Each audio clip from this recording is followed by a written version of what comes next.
우리가 스포츠 경기가 많이 있는데요. 그 스포츠 경기 중에서 좀 복음적인 요소를 가장 많이 갖고 있는 게 야구가 아닌가 제가 그냥 혼자 생각해 보았습니다. 왜냐하면은 첫 번째는 순종의 요소가 굉장히 강합니다. 어떤 경기든지 다 이제 감독의 지시를 따라서 선수들이 경기를 하지만요. 특히 이제 야구는 계속 경기 중에 감독의 사인을 봐야 돼요. 사인이 아마 제일 많은 게 야구가 아닌가 그래요. 뭐 손으로 뭐 이렇게 저렇게 하고, 뭐 투수가 공 던질 때도 항상 포수의 사인을 보고 하잖아요. 그리고 포수는 또 이제 감독의 지시를 받아가면서 뭐 이렇게 하잖아요. 그런 걸 이제 계속 주시하고 있어요. 그러니까 공격할 때도 감독의 사인을 봐야 되고, 또 수비할 때도 감독의 사인을 봐야 되고, 또 주자로 나가서 또 이제 도루 할 건지 말 건지 뭐 히트앤런 해라 그러든지 뭐 이렇게 뭔가 감독을 이렇게 보고 있어야 돼요. 거기 뭐 자기 부인하고 자녀 왔다고 거기 보고 있으면 안 돼요. 큰일 나는 거예요. 감독을 그냥 계속 바라보고 있어야 돼요. 어떻게 보면 우리 인생도요, 다른 데 한눈 팔지 않고 주님, 우리의 인생의 감독 되시는 주님만 바라봐야 될 줄로 믿습니다. 주님 잘 봐야지 우리가 이길 수 있고 영적 전투에서 승리하는 그러한 인생을 살 수 있게 되는 것입니다. 그래서 감독 사인을 잘 보고 또 거기에 맞춰서 그대로 우리가 실행을 하고 순종을 해야지만 이길 수 있는 것 같아서 야구가 굉장히 복음적인 스포츠다 이런 생각이 들고요. 두 번째는 희생이라는 개념이 또 야구에 있어요. 우리 희생 번트라는 거 있죠. 희생 번트. 내가 죽고 나는 대신 죽고 주자는 너 살리고 팀은 살리는 거야. 나 한 사람 죽음으로써 말이야. 그리고 희생 플라이라는 것도 있어요. 저 외야에다 그냥 공 이렇게 해가지고 자기는 아웃되지만 뭐 3루에 있는 주자는 들어와서 팀이 이기게 하고 승리하게. 어느 경기에도 희생이라는 개념이 이렇게 강하지는 않을 것 같아요. 뭐 축구에서도 다른 선수가 골을 넣도록 어시스트는 하지만 어시스트 한다고 무슨 옐로우 카드 받는다든지 어시스트 한다고 해서 퇴장 당하지는 않거든요. 본인도 승점이 올라가요. 본인도 이익이 돼요. 그러니까 야구는 진짜 말 그대로 희생이에요. 내가 그냥 죽는 거예요. 내가 아웃당하는 거예요. 그래서 팀을 살리는 것을 볼 수가 있습니다. 우리가 오늘 함께 읽은 그 말씀은 예수님께서 하나님 말씀에 순종하고 또 십자가에서 또 희생하는 모습을 통해서 모든 인류의 구원의 길을 열어주신 그 사건을 오늘 시작되는 그 사건을 기록하고 있습니다. 우리가 요한복음은 전체가 21장이에요. 근데 이제 세 부분, 1부, 2부, 3부로 이렇게 나눌 수가 있는데요. 오늘 우리가 함께 읽은 부분이 이제 마지막 3부의 시작이다라고 이렇게 볼 수가 있어요. 1부는 이제 1장에서 12장에 해당되는데 예수님의 그 어떤 일대기에 대한 스토리들이 나오고 있고요. 또 요한복음에는 예수님의 7가지 이적과 또 7가지 자기 선포가 있어요. 나는 누구다 이렇게 이제 말씀하시는 부분이 있는데 그 일부에 보면은 7가지 그 표적들, 이적들이 나오고 또 7가지 자기 선언 가운데에서 5가지가 나오고 있습니다. 그리고 2부는 우리가 지난 시간까지 살펴보았던 그 3장에서 17장까지 17장이 예수님의 기도였죠. 거기까지 이어지고 있습니다. 그래서 십자가에 달리시기 전날 밤에 마가의 다락방에서 예수님께서 성찬식을 하시고 최후의 만찬으로 성찬식을 하시고 또 세족식을 하셨죠. 제자들의 발을 씻겨주시고 그리고 이제 요한복음 17장에서 예수님께서 기도하시는 것이 이제 2부에 해당됩니다.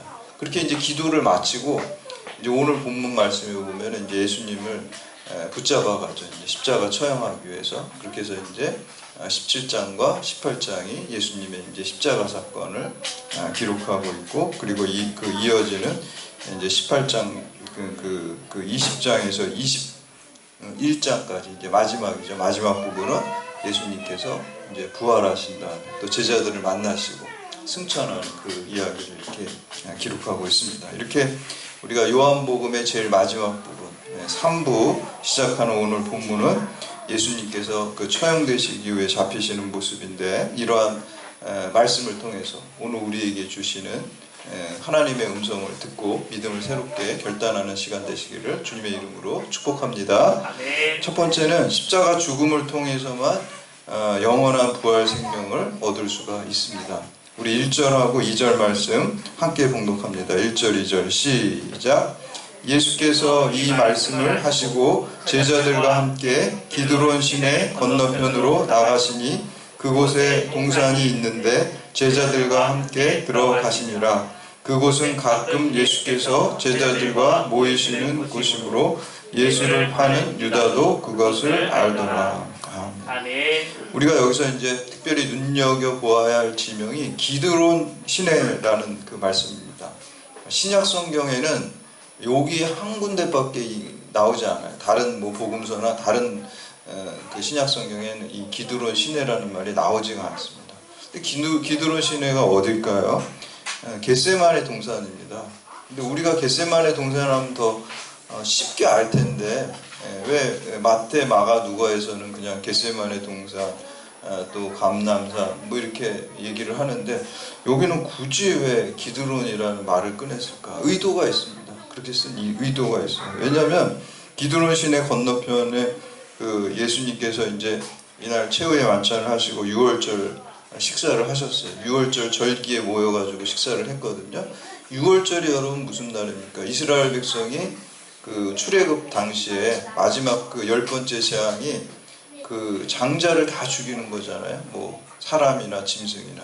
그때 이제 어린 양을 잡아가지고 그 피를 갖다가 이 문 설주에다가 이렇게 문 주위에다가 그 피를 바르면 죽음의 천사가 그 피를 보고서 그 표식을 보고 어린 양의 피를 보고 거기를 유월하잖아요. 뛰어넘어가잖아요. 패스 오버하는 거. 그래서 6월절을 지켜요. 죽음에서 구원받는 것을 상징해서 6월절을 이스라엘 백성이 지키는 것이죠. 그런데 그 절기를 지킬 때 어떻게 하냐면 그 6월절에는 그 예루살렘 성전에서 어린 양을 잡잖아요. 이스라엘 백성들이 그 구약 시대 그 출애굽 당시에 그 양 어린 양을 다 가정해서 잡은 것처럼 예루살렘 성전에서 그 6월절 그 절기를 지키면서 어린 양을 잡는데 무려 26만 마리를 잡는다. 여러분 한번 생각해 보세요. 그 마장동에 가면은 뭐 그 도사라고 그런 게 있잖아요. 거기에. 그래서 그 소를 잡고 그래도 피가 엄청나게 많이 나잖아요. 예전에 어떤 분이 그 이집트에 갔다 왔는데 거기 이집트에 가니까 이제 포장도 안 되고 그래. 도로가 우리처럼 이렇게 포장이 잘 안 돼 있대. 흙인데 무슨 절기인데 거기도 이제 막 그 짐승 잡는데 죽는 줄 알았대요. 트렁크 이렇게 하고 숙소 가는데 포장 안 되는데 바닥에다 피가 물들어가지고 동물 다 잡아가지고 그러냐 발에도 그냥 피가 검은 게 죽은 피가 막 있고 그 트렁크 밖에도 그냥 피가 막 묻고 그래서 자기는 그 이집트 가서 죽을 뻔했다고 그런 얘기를 제가 들은 적이 있어요. 그럴 만큼 그 피 냄새. 근데 아마 이때 당시에도 그랬을 것 같아요. 26만 마리의 6월절에 그 양을 잡았다 그러면은 그 피 냄새부터 해가지고 그 어마어마하게 났을 거란 말이에요. 근데 이 기드론 시내는 뭐냐면요. 예루살렘 성전부터 이렇게 기드론 시내까지 수로같이 이렇게 계곡처럼 돼 있어가지고 그 핏물이 흘러가는 거예요. 그러니까 6월절 절기를 지금 바로 지켰으니까 그 피가 아마 흥건했던 거예요. 이 요한이 왜 그냥 그 겟세마네 동산이라고 하지 않고 기드론 시내 앞이라고 기드론을 왜 그 지명을 끌었었냐면 거기에 지금 피가 흥건하게 흐르고 있어요. 그거는 6월절 어린 양을 상징하는 거예요. 예수 그리스도께서 이제 거기를 지나가시면서 기드론 시내를 건너가시면서 기도하러 가시면서 예수님 자신이 바로 6월절 어린 양이 되어서 우리를 죽음으로부터 해방시켜 주기 위해서 그 길을 가는 것을 상징을 보여주기 위해서 기드론 시내라는 표현을 쓰고 있는 것입니다. 다윗도 여기를 건너갔어요. 다윗도 자기의 아들 압살롬이 쿠데타를 일으켜서 이제 예루살렘 성전에서 도망갈 때 기드론 시내가를 건너갔어요. 근데 그 기드론 시내가를 건너가게 된 거는 다윗이 불륜을 저지르잖아요. 죄를 짓잖아요.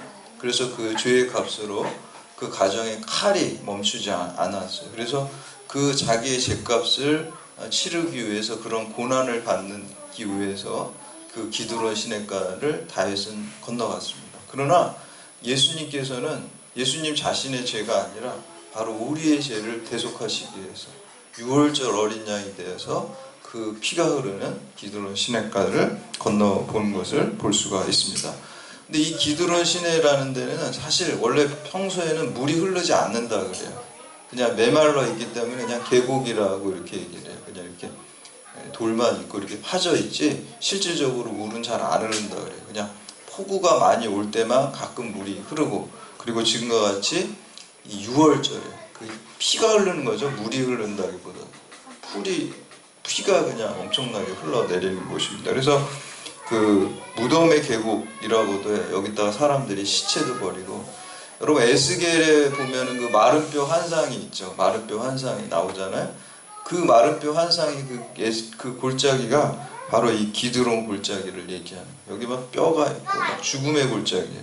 근데 죽음의 골짜기에 예수 그리스도가 보혈의 피가 흘러가니까 그 마른 뼈들이 살아나는 것과 같이 생명의 역사가 일어나게 된 줄로 믿습니다. 아멘. 그래서 이 기드론 시내에 얽힌 이러한 역사를 우리가 알게 되면 사도 요한이 왜 겟세마네 동산이라고 썼면 우리가 더 잘 알 텐데 기드론 시냇가라는 것을 썼는지 우리가 알 수가 있습니다. 그래서 예수님이 십자가에서 죽으시기 전에 이 죽음의 계곡 기드론 시내를 통과해서 자신의 죽음을 생각하고 그 죽음을 통해서 우리에게 부활의 생명과 영원한 생명을 주시기 위해서 지금 예수님께서 십자가의 길을 가심을 우리에게 알려주고 있는 것입니다. 그렇기 때문에 우리가 기드론 시내 이 죽음의 골짜기인데 여기에서 우리가 큰 의미를 찾게 됩니다. 그리고 이 죽음의 골짜기라는 기드론 시내는 히브리 말했듯이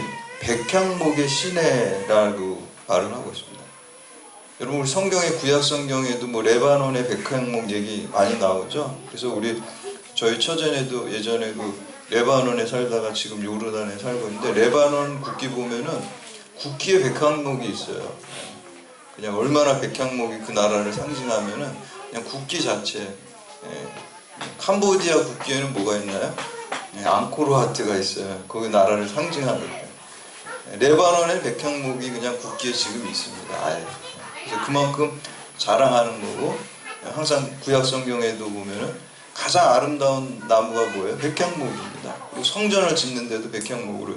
근데 오늘 말씀해 보니까 이 기드론 시내가 얼마나 비참한 죽음의 골짜기인데 그걸 갖다가 백향목 시내라고 좀 약간 역설적이죠. 그런 표현을 쓰는 것을 볼 수가 있습니다. 즉 하나님의 뜻에 따라 십자가 죽음의 계곡을 건넌 자에게는 그곳이 더 이상 죽음의 계곡이 아니라 아름다운 백향목의 계곡, 백향목의 시내가 된다라는 그 의미가 거기에 담겨져 있는 것입니다. 그래서 예수 그리스도께서 그 죽음의 계곡을 어린 양이 6월절 어린 양이 돼서 피를 흘리실 때 우리가 그 피를 믿게 되면 그 죽음 수밖에 없는 우리의 인생이 죽음의 계곡 같은 우리의 인생이 백향목의 시내와 같이 영원한 생명을 얻게 되는 줄을 믿으시기를 바랍니다.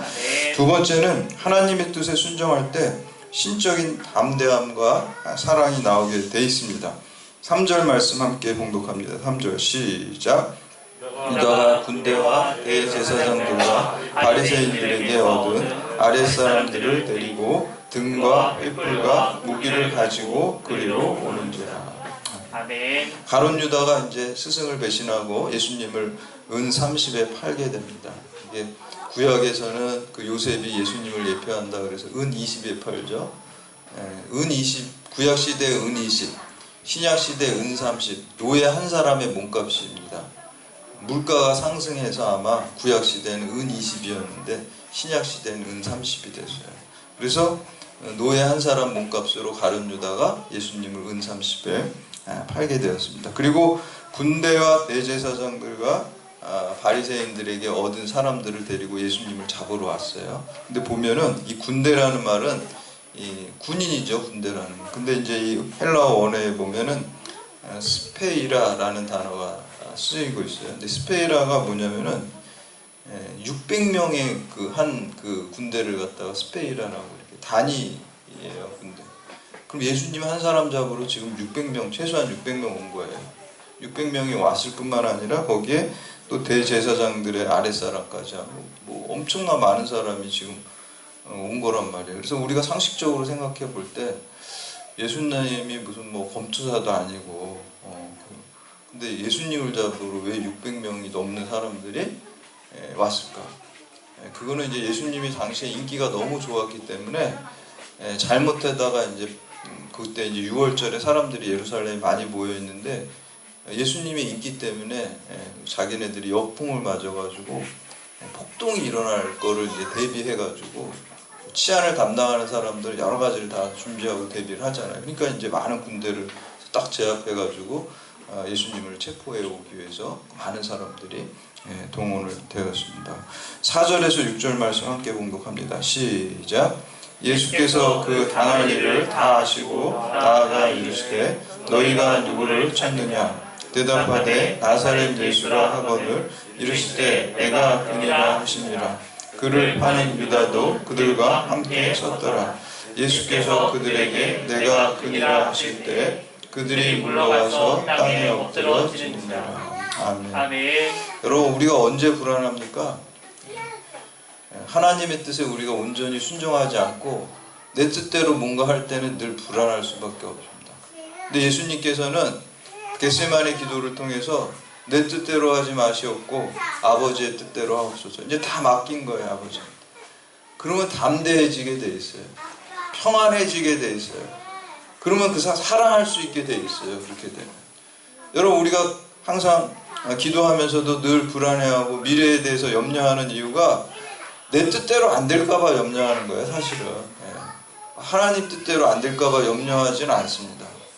그런데 우리가 기도하면서 내 뜻이 아니라 하나님이 더 좋다는 것을 깨닫고 하나님께 다 맡깁니다. 내 뜻대로 하지 마시고 하나님 뜻대로 하옵소서. 내가 순종을 결단하면요 두려울 게 없어요. 왜? 하나님이 인도하시니까. 오늘 그 예수님께서 그 모습을 보여주고 있습니다. 예수님께서 여기서 빠져나오려고 살려고 하는 게 아니라 십자가의 길이 하나님 아버지의 뜻이면 제가 순종하겠습니다. 기도한 다음에 겟세마네 기도를 통해서 결단하고 나니까 이제 두려움이 없습니다. 담대해지고 오히려 십자가상에서도 저들이 하는 일을 알지 못합니다. 사랑으로 용서해주는 마음이 들게 되어 있습니다. 우리가 하나님 아버지의 뜻에 순종하기를 결단하게 되면 염려와 근심이 사라지고요. 마음이 담대해지고요. 죽음도 두렵지 않고요.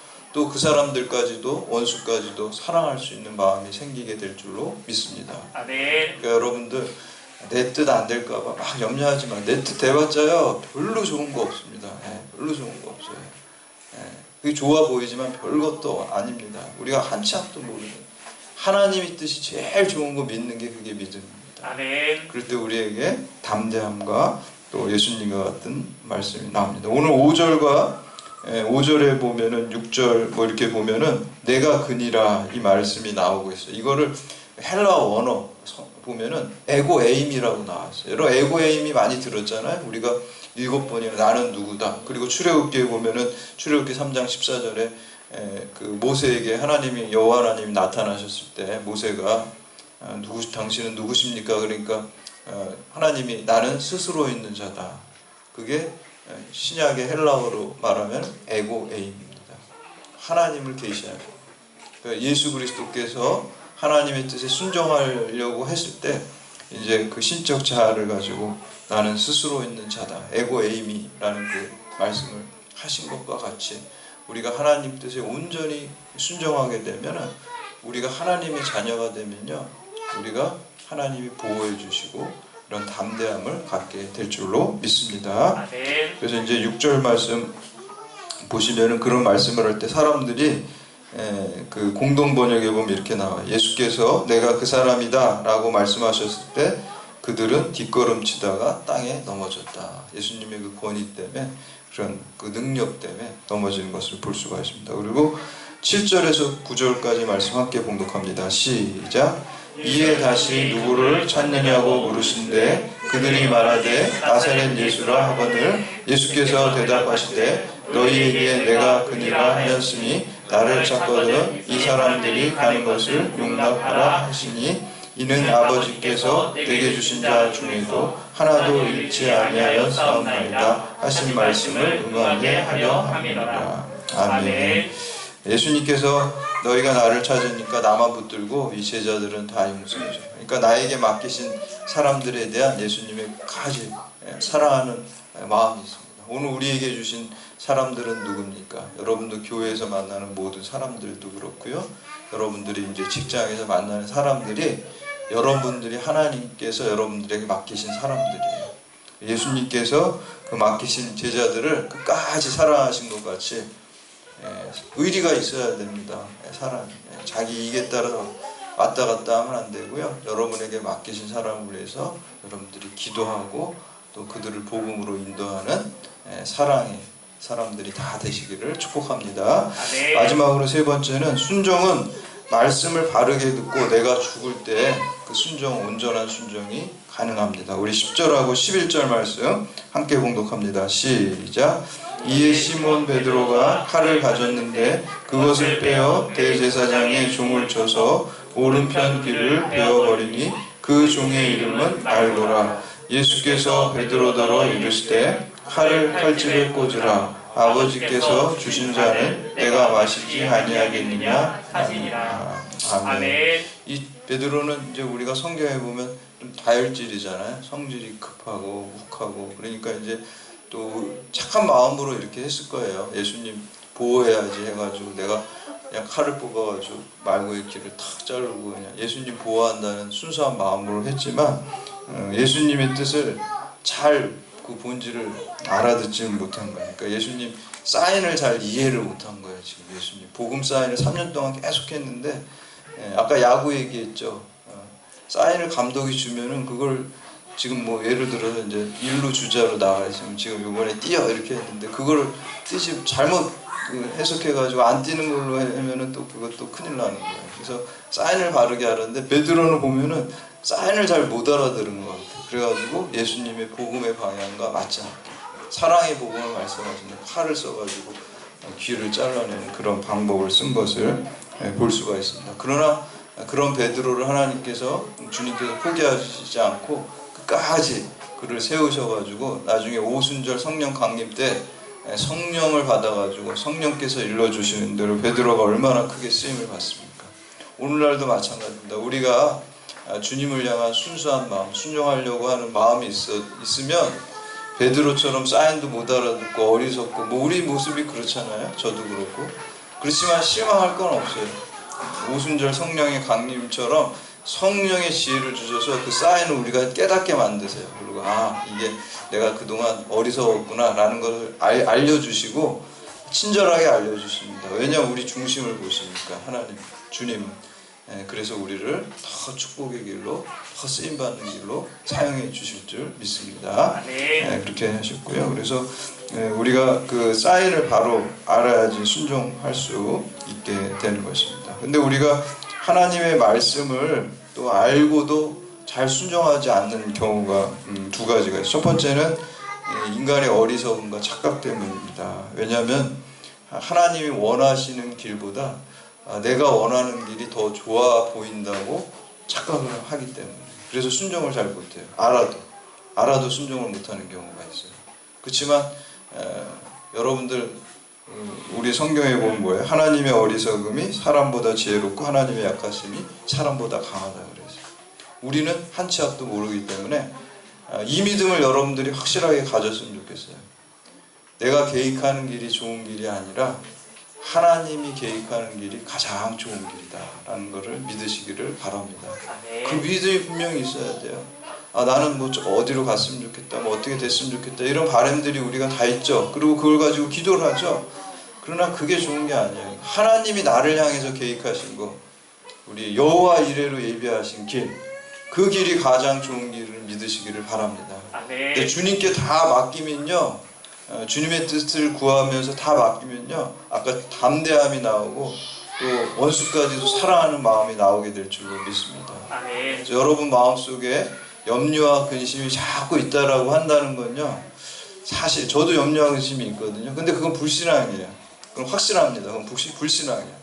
우리가 하나님이 나를 인도하시는 길을 믿고 열심히 기도하고 오늘 나에게 주어진 일에 최선을 다할 때 하나님이 나를 더 좋은 길로 인도하신 것을 믿으시기를 바랍니다. 그래서 그런 착각을 내가 생각하는 게 더 좋은 길이라는 착각을 버려야 됩니다. 하나님이 계획하시는 길이 항상 좋은 길입니다.